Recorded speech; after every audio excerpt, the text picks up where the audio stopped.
what we're going to do now is we are going to do what you've been waiting for, and we're going to take both of these apart and look at the internals. We're looking today at the Groove Life version 2. Yeah, this is the version 2 wallet. A couple years ago, we reviewed version 1, and we'll take a look at that. But let's open up version 2. Comes in this nice retail sleeve. We pull that out. Very similar box to the other Groove wallet, the Trace, for example, or the original. And we open it up, and we already know it's a little different here, but let's get into it a little bit more and see what we have. Now, the secondary brown leather sleeve is an external slot and cash band, and it also comes in black. I'm not going to go over that because I did that in the original review that we did. However, this one comes in this gunmetal.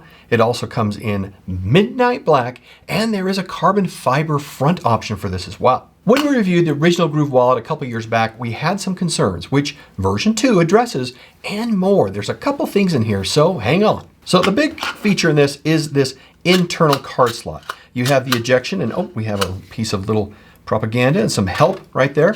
And so as you raise this up, the cards come out and they fan. Capacity up to 6 cards or 5 embossed. I did test it. And it is honestly a great built-in fidget spinner in your pocket. It is just something that's easy to play with. And we have this external money clip. And the money clip is something that you can choose to have or not. Because right here on the bottom, we have screws, and you can undo those screws, remove this, put the screws back in, and keep this very, just a clean looking wallet. Like its predecessor, this measures 3.9 by 2.5 by 0.5. And the weight is a little different. This version 2 weighs 87 grams. Here is the original, and it weighs 74 grams. So that's something we're going to take a look at because there is more to this than just this little thumb push thingy right here in the front. Now, as I mentioned, we're going to take both of these apart to see what the difference is, so stay with me.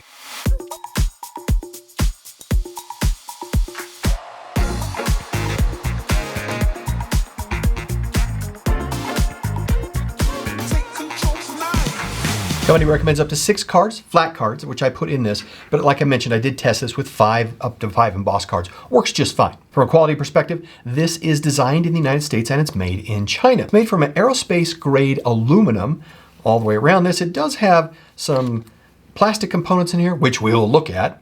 And on the interior, on this side, we have a friction pad. That's what prevents the cards from flying out when you push them to the top.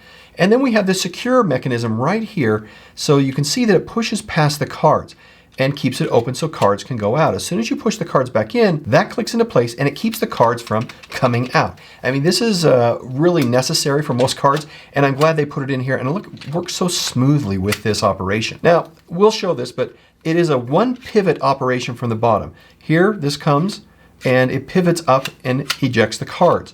Like that. And there is a clever mechanism, it's a magnet actually, and that's what kind of pulls this back after you push it up and provides that automated action.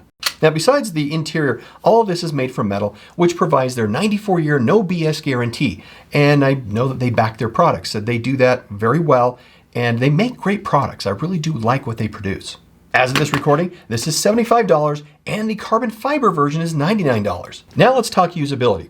With version 1, which I've got right here, the one thing I immediately noticed when we saw this is that we had a very smooth surface, which is really nice, but there's no tooth on the finish. And with no thumb groove or anything else to enable you to push the top plate up. And your thumb can easily slip on this. It looks nice and clean, but you have to put more force than you'd expect on the plate to move it, otherwise your thumb slips. Now, soon after our review, and I'm sure numerous other requests and feedback, new batches of the product shipped had little round grip appliques. Now with the new version, version 2, we have this integrated piece that really leverages it in the top of the wallet itself. Now one thing to notice too is the color is a little different between the original gunmetal and this gunmetal, but regardless, I think it's a nice look. And I'm still all about the fidget spinner. This is just awesome. All right, what we're gonna do now is we are going to do what you've been waiting for, and we're gonna take both of these apart and look at the internals.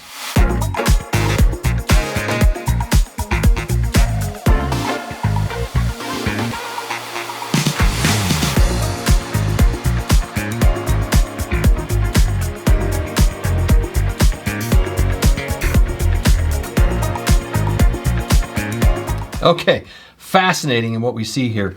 The main mechanism in here comes around this piece. So let's see what I can show you here briefly. So this piece moves up and down right here.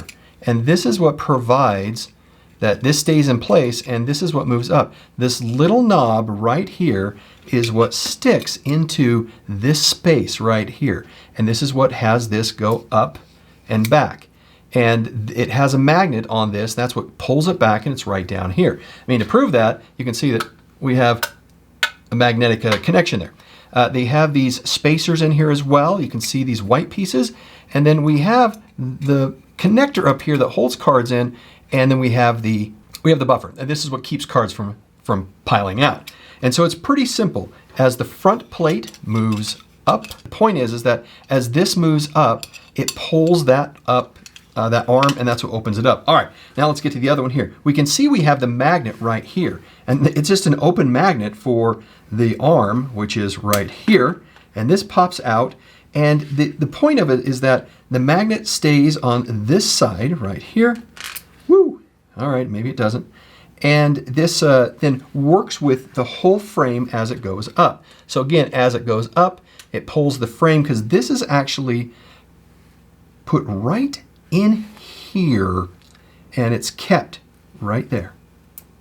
And so, there we go. Now this is back in place. So as this moves up, like this,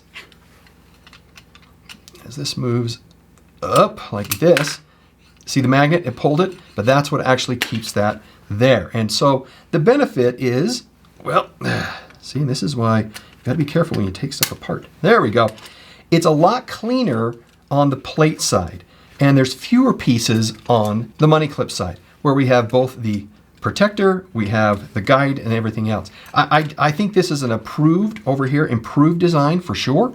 And it, again, shows continued innovation in how they're applying this technology.